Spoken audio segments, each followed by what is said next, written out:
Assalamualaikum warahmatullahi wabarakatuh. Selamat pagi dan salam sejahtera untuk kita semua. Baik anak-anakku sekalian dimanapun kalian berada, kali ini kita akan mengikuti mata kuliah Kesehatan Ibu, Anak, dan Keluarga Berencana dengan topik kontrasepsi modern dan tradisional. Baik, anak-anakku sekalian perlu ketahui bahwa profil penduduk Indonesia itu dilihat dari kuantitas, kita adalah urutan keempat di dunia setelah Cina, India, Amerika, dan Indonesia. Nah, pada tahun 2025 diprediksi bahwa penduduk Indonesia itu sekitar 270 juta. Untuk sekarang ini kita harus pahami bahwa penduduk Indonesia itu sekitar 246 juta. Baik, bagaimana dengan kualitas rendah atau kualitas penduduk kita di Indonesia? Jumlah penduduk yang besar seharusnya diikuti dengan kualitas yang sangat memadai. Tetapi mari kita lihat apakah dengan jumlah penduduk yang besar akan diikuti dengan kualitas yang memadai. Dari segi kualitas, dilihat dari maternal mortality rate atau angka kematian ibu masih sangat tinggi. Dilihat dari angka kematian bayi juga masih sangat tinggi dibandingkan negara-negara di dunia. Kemudian 60% penduduk Indonesia masih berpendidikan tamat SD atau lebih rendah. Dan Human Development Index peringkat ke 107 dari 177 negara tahun 2007 dan 127 peringkat 127 tahun 2012. Nomor 1 adalah Norwegia, nomor 3 Australia, nomor 25 Singapura, dan nomor 178 adalah Nigeria. Baik, anak-anak sekalian, kita lihat komposisi penduduk Indonesia. Ya, dulu masih mayoritas adalah penduduk usia 0 sampai 4. Sekarang kita sudah bergeser pada usia produktif. Ini yang ada kaitannya dengan pernah saya jelaskan tentang bonus demografi, di mana usia penduduk sudah bergeser dari usia 0 sampai 4 menjadi usia produktif. Ini gambarnya ya. Nah, kita lihat bahwa penduduk Indonesia dari tahun ke tahun itu meningkat dari 118 juta, kemudian 219 juta, sekarang pada posisi 246 juta. Kita lihat dengan angka kelahiran total atau total fertility rate di Indonesia pada tahun 2009 itu adalah masih 2,14 dan pada tahun 2007 menjadi 2,6 dan TVR SDKI 2012 itu adalah 2,1. Saya kira ini terjadi penurunan pada tingkat nasional. Lalu bagaimana dengan TVR di Sulawesi Tengah? Kita lihat masih pada urutan 3,3, di mana TVR Sulawesi Tengah kategori yaitu masih merah atau masih tinggi. Nah, TVR ini tidak mengalami perubahan dari 2,6, sasaran RPJM itu 2,9, 2009 sebesar 2,2 per wanita usia subur. Nasional itu 2,6 dan kita di Sulawesi Tengah itu adalah 3,3.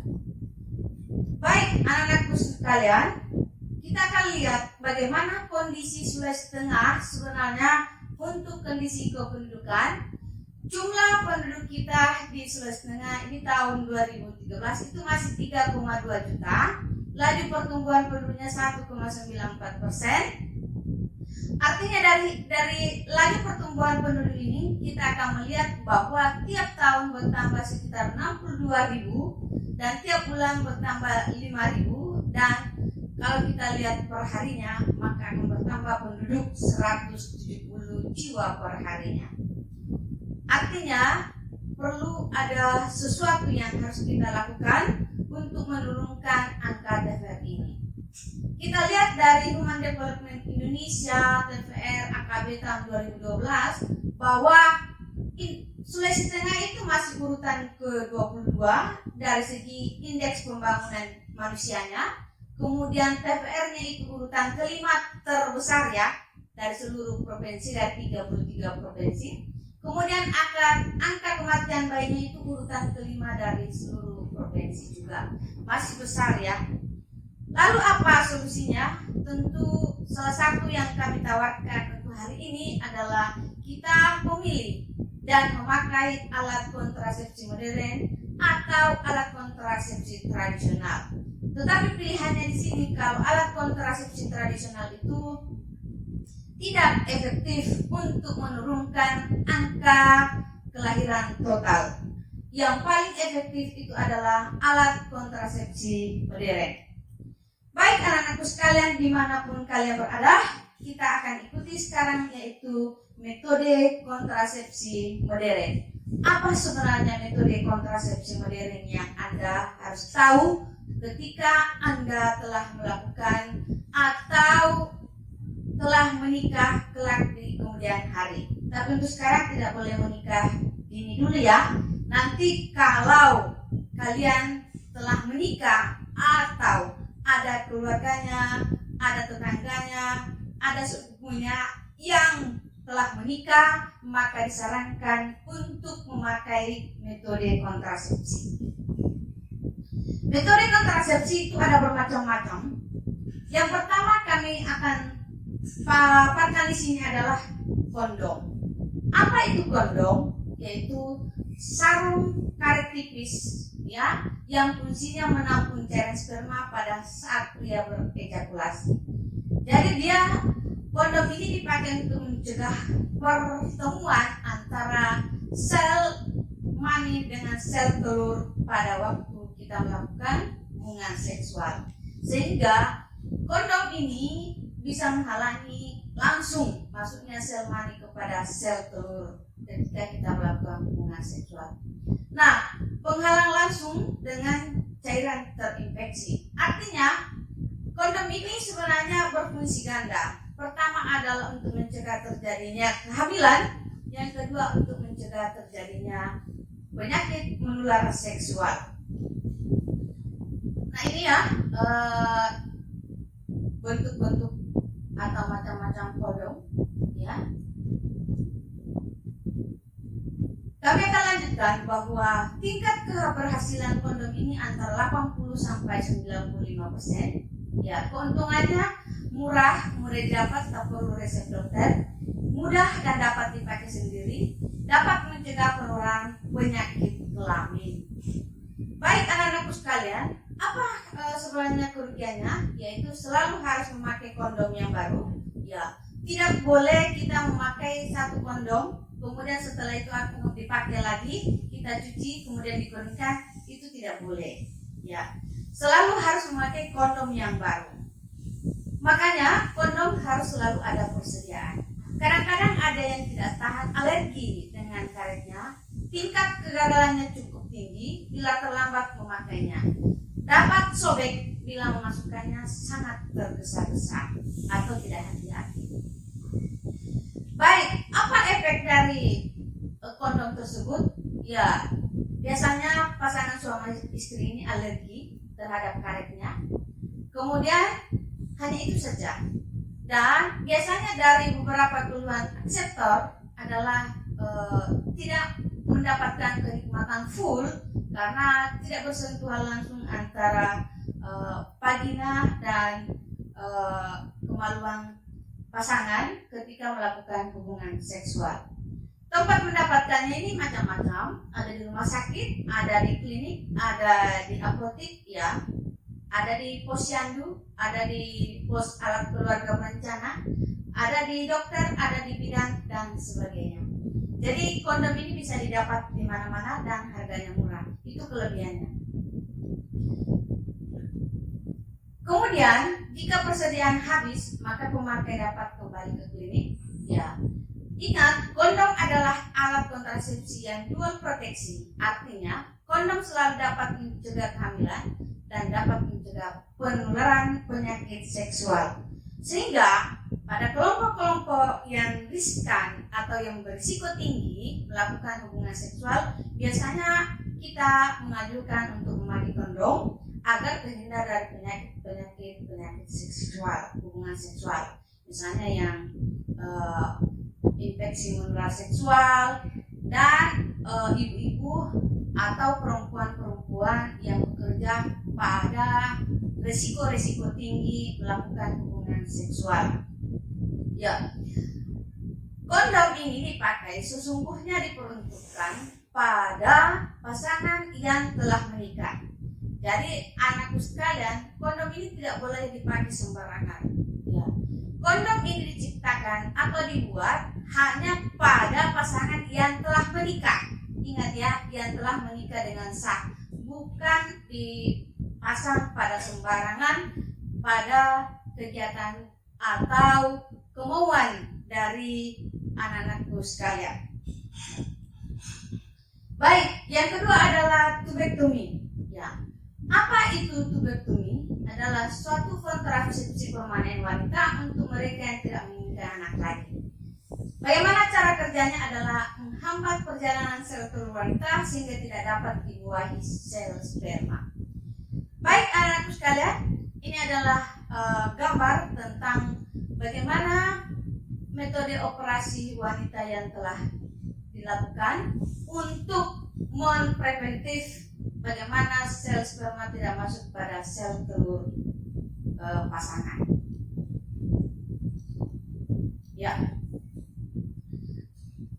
Apa keuntungan dari tubektomi atau MO ini? Adalah langsung ya setelah sterilisasi, kemudian dia bersifat permanen atau alat kontrasepsi jangka panjang, tidak ada efek samping jangka panjang, dan tidak mengganggu hubungan seksual.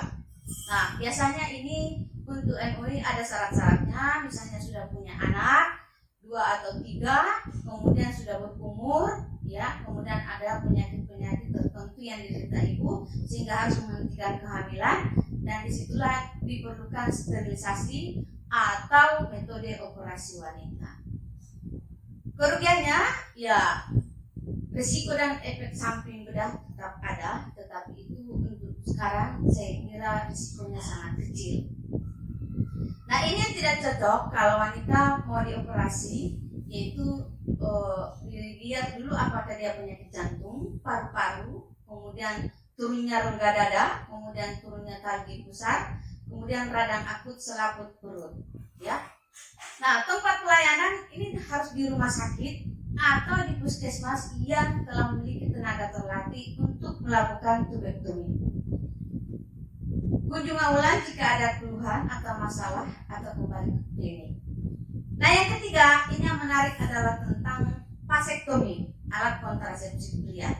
Nah, dari seluruh kontrasepsi modern yang tersedia, hanya 2 kontrasepsi yang diperuntukkan untuk laki-laki, yaitu vasektomi dan kondom.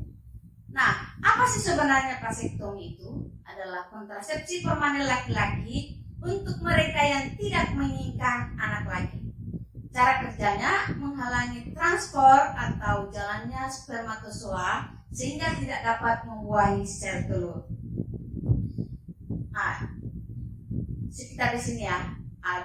Dulu istilahnya orang dikebiri, padahal ini keliru. Ya, sekarang disebut dengan vasektomi, itu bisa klep, bisa juga dibuka kembali. Dulu tidak bisa dibuka kembali, sekarang dengan kecanggihan teknologi masih bisa kalau memang si laki-laki atau pasangan tersebut masih menginginkan anak lagi. Nah, tingkat keberhasilannya ini sangat tinggi, 99%, sangat efektif. Ya, keuntungannya ya tidak ada kematian. Ya tentu, karena sekarang metode operasinya itu sangat singkat, bisa dengan lewat laser hanya 15 menit sudah selesai. Komplikasi lain kecil sekali, pasien tidak perlu dirawat di rumah sakit. Ya, dia si laki-laki atau suami datang, kemudian langsung dipasek. Setelah itu kira-kira 15-30 menit sudah bisa kembali dan tidak ada masalah apa-apa. Nah, sekarang pemerintah punya program bahwa laki-laki yang mau divasektomi itu diberikan biaya hidup selama 3 hari berturut-turut, ya, ditanggung lagi. Ya. Kemudian tidak mengganggu hubungan seksual. Kemudian sifatnya permanen dan tidak ada risiko. Tidak harus diingat-ingat dan tidak harus selalu ada persediaan. Jadi sekali divasektomi selanjutnya tidak akan dipasek lagi. Ya. Nah, ini sangat penting untuk kita ketahui bahwa laki-laki sebenarnya punya peran penting untuk memakai alat kontrasepsi dengan bersedia di vasektomi. Vasektomi sekarang sangat mudah dan gampang untuk dilakukan. Tidak seperti dulu yang membuat orang untuk takut di vasektomi. Apa kerugiannya? Ya, tentu harus dengan tindakan pembedahan ditangani dengan dokter atau tenaga yang sudah terlatih. Kemudian harus memakai kontrasepsi lain selama beberapa hari sampai sel mani menjadi negatif. Tidak dapat dilakukan pada orang yang ingin punya anak lagi. Ya, vasektomi dilakukan bila mana pasangan tersebut telah memiliki banyak anak, kemudian pasangan tersebut sudah terlalu banyak anaknya dan sudah memasuki usia yang tua dan berisiko tinggi untuk melahirkan istrinya. Dengan demikian, kita harapkan mereka diharapkan vasektomi.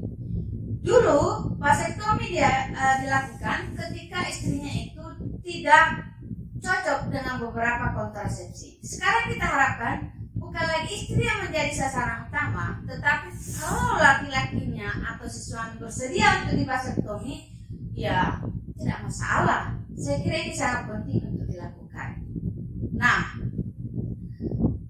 yang tidak boleh menggunakan vasektomi ini adalah peradangan kulit atau jamur di daerah kemaluan si laki-laki, kemudian peradangan pada alat kelamin pria, kemudian si suami menderita kencing manis, tidak boleh divasektomi, kemudian ada kelainan mekanisme pembekuan darah di daerah sekitar kemaluan daripada laki-laki. Kemudian efek sampingnya, ya tentu karena dioperasi timbul sedikit rasa nyeri, kemudian ada bekas luka, tapi itu tidak kentara untuk sekarang ini, ya. Dan catatan, tubektomi dan vasektomi dalam pelaksanaannya harus mendapatkan izin dari pasangan. Keduanya menandatangani surat persetujuan untuk tindakan kontrasepsi mantap. Ya, artinya mantap ini adalah kontrasepsi yang sudah tetap, permanen dan tetap. Jadi dengan demikian kita berharapkan jika sudah ada yang ditubektomi atau divasektomi tidak akan mungkin lagi mendapatkan anak. Jadi sudah ada kesepakatan dari kedua pasangan untuk mengakhiri kehamilan. Ya. Di mana tempat pelayanan vasektomi? Rumah sakit, puskesmas, dan yang mempunyai tenaga terlatih untuk melakukan vasektomi. Ya. Yang keempat adalah pil KB. Apa itu pil? Yaitu hormon yang mengandung estrogen dan progesteron yang diminum setiap hari selama 21 hari sampai 28 hari. Ya, cara kerjanya menekan ovulasi, kemudian mengendalikan lendir mulut rahim, kemudian menipiskan lapisan endometrium, ya. Nah, ini contoh dari kontrasepsi pil. Ya. Berapa persen efektivitasnya? Sampai 99%. Nah, ini cukup bagus juga. Hanya saja ini kita lihat apa kelebihan dan kekurangannya. Keuntungannya, ya kesuburan segera kembali, mengurangi rasa nyeri saat haid, ya, terlindung dari penyakit radang panggul dan mencegah kehamilan di luar rahim, mudah digunakan, ya karena tiap hari tinggal diminum saja, mencegah anemia, mengurangi resiko kanker ovarium atau kandungan, kemudian untuk pasangan usia muda cocok untuk tunda kehamilan untuk pil ini. Apa kerugiannya? Yang pemakai harus disiplin meminumnya setiap hari, tidak dianjurkan untuk wanita perokok, kemudian dapat risiko infeksi klamida di sekitar kemaluan wanita. Selanjutnya, cara penggunaannya, pil pertama diminum pada hari kelima haid, seterusnya berturut-turut 1 pil setiap hari. Jika pemakai lupa meminumnya 1 hari, maka segera minum 2 tablet keesokan harinya. Tapi kalau sudah 3 hari, bukan berarti disuruh lagi minum 3 kali. Tidak boleh, hanya 1 hari jedanya yang diperkenankan. Kemudian kontraindikasi, tidak dilanjutkan bagi yang mempunyai penyakit ya seperti tumor, jantung, varises dan darah tinggi.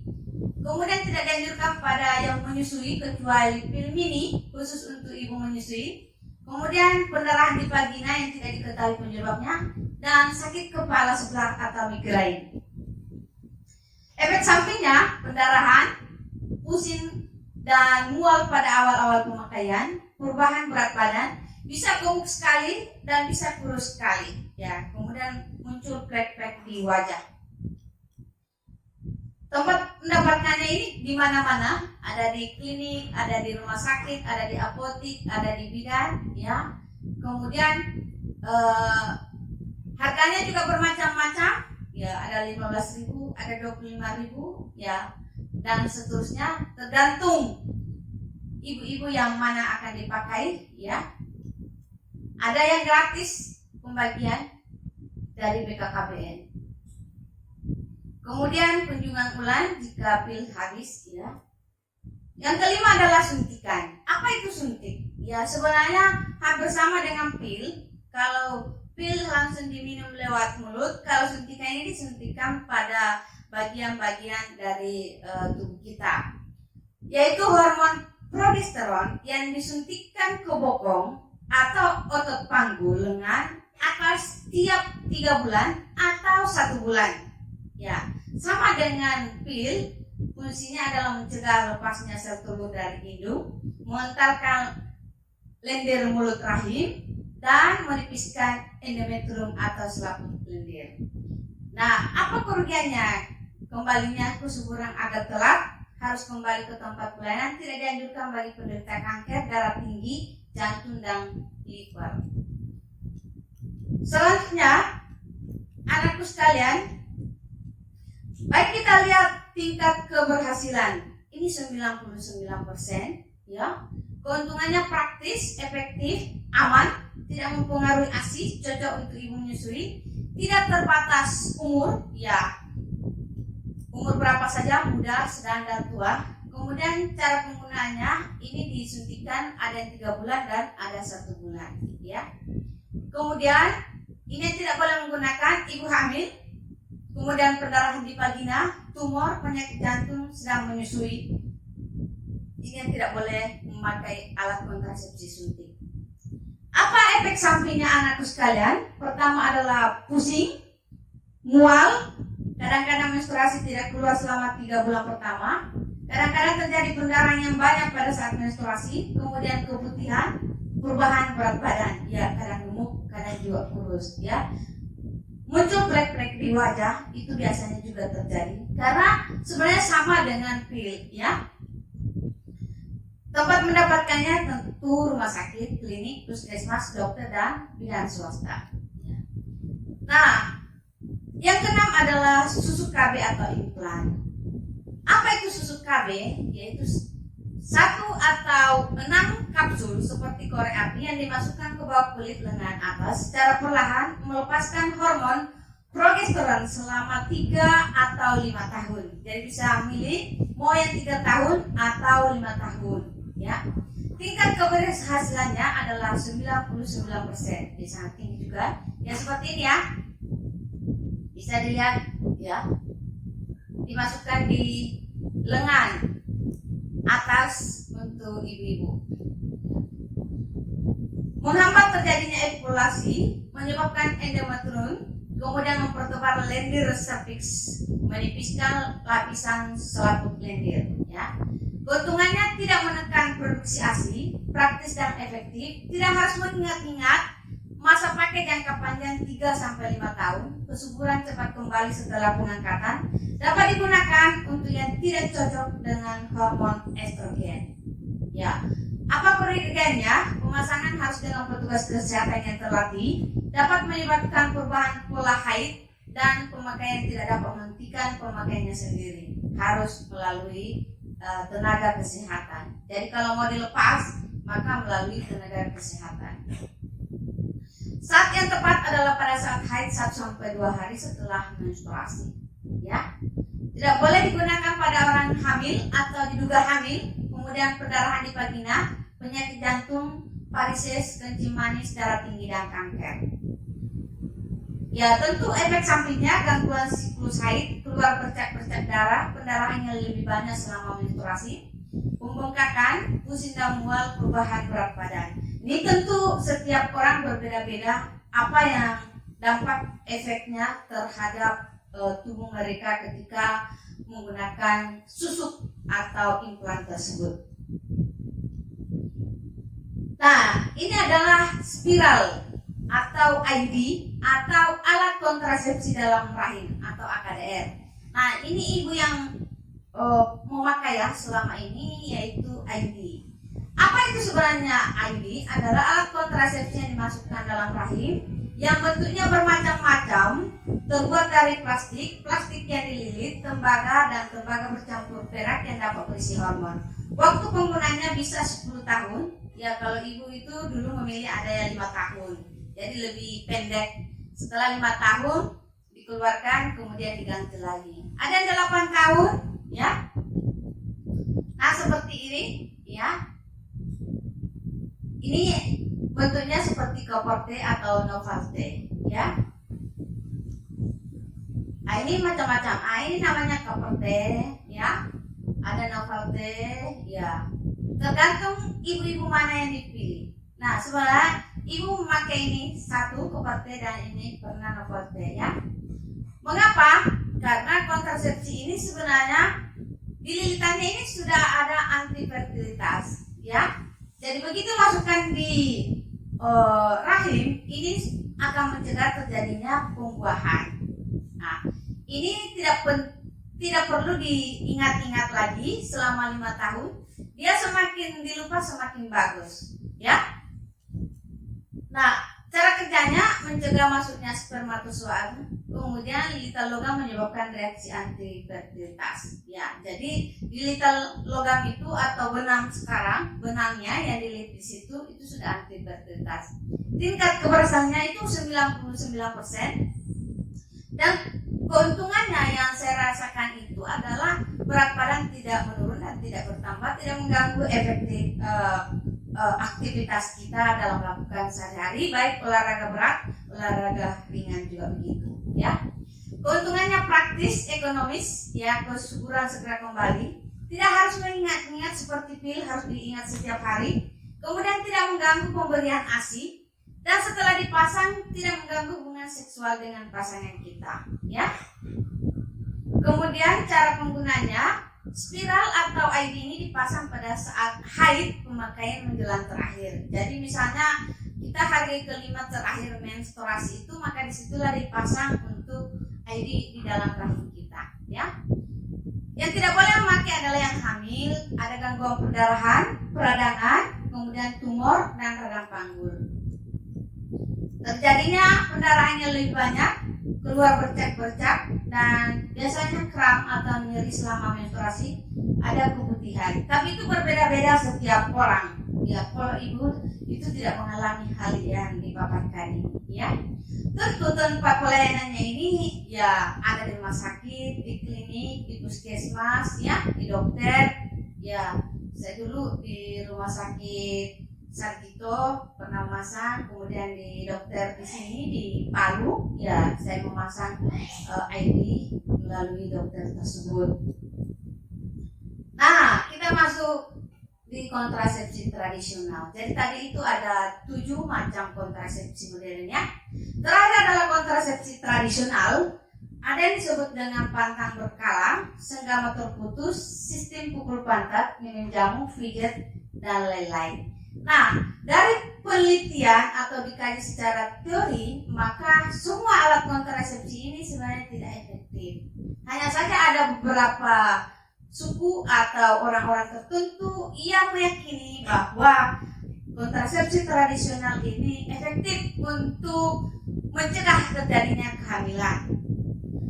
beberapa hal yang harus diperhatikan ketika kita ingin melakukan kontrasepsi tradisional.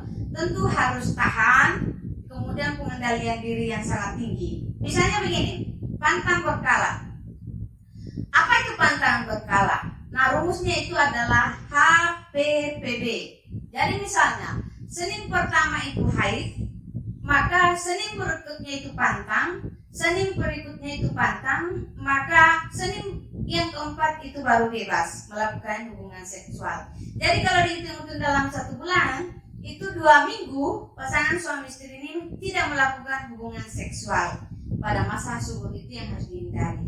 Jadi inilah yang disebut dengan pantang berkala, sebuah alat kontrasepsi, metode kontrasepsi tradisional.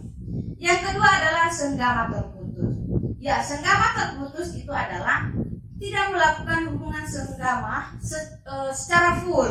Jadi misalnya ketika melakukan ejakulasi atau sperma pada saat keluar, maka itu harus dikeluarkan atau dibuang di luar, bukan di dalam vagina istri. Dengan demikian, senggama terputus ini harus pengendalian diri yang sangat tinggi.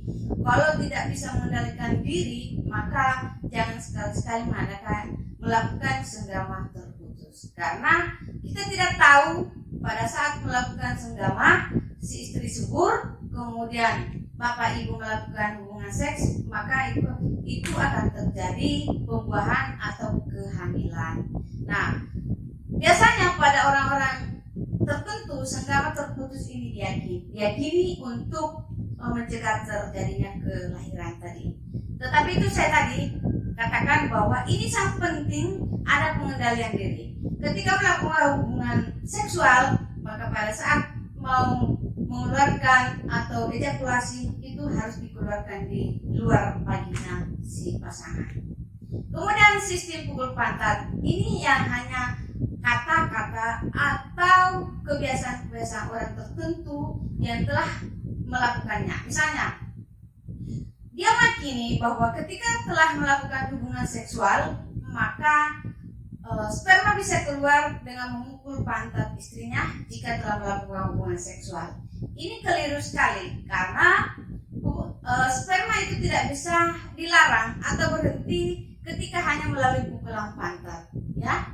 Jadi jangan langsung berspekulasi bahwa ketika saya misalnya memukul pantat istri saya setelah melakukan hubungan seksual, maka sel sperma itu tidak masuk kepada sel ovum. Itu sangat keliru, ya. Dengan demikian tadi alternatifnya adalah Anda lebih tepat memakai alat kontrasepsi modern dari 7 pilihan yang telah Ibu paparkan. Dan yang terakhir adalah minum jamu dan pijat. Ini pada kalangan tertentu dia meyakini bahwa dengan minum jamu tertentu dan pijat itu akan membantu untuk tercegahnya terjadinya kelahiran. Saya kira ini perlu kajian tertentu dan tidak ada satu penelitian yang menemukan bahwa dengan pijat-pijat tertentu sperma tidak bisa atau menghalangi sperma masuk ke sel ovum. Dengan demikian, ini kontrasepsi tradisional ini hanyalah kebiasaan-kebiasaan yang kita dapatkan, tetapi sekali lagi saya mengatakan sangat tidak efektif untuk mencegah terjadinya kehamilan, menjalankan kehamilan maupun mengakhiri kehamilan. Pilihan yang terakhir itu hanyalah dengan melalui alat kontrasepsi modern, karena itu pilihannya sangat praktis. Kemudian ada beberapa pilihan yang bisa kita lakukan dan kita bisa pilih sesuai dengan kondisi tubuh kita dan sudah terjamin dengan efektivitasnya sekian persen. Saya kira anak-anakku sekalian bisa memberikan penyuluhan kepada tetangganya, keluarganya, sahabatnya, dan ketika misalnya telah melakukan pernikahan, ketika umurnya telah sampai dan telah melakukan pernikahan, maka ini bisa menjadi pilihan-pilihan untuk dipilih. Kontrasepsi modern itu untuk mencegah, menjalankan, dan mengakhiri kehamilan. Saya kira cukup kuliah kita hari ini tentang metode kontrasepsi modern dan tradisional. Terima kasih atas perhatiannya dimanapun kalian berada. Wabillahi taufiq wal hidayah. Wassalamualaikum warahmatullahi wabarakatuh.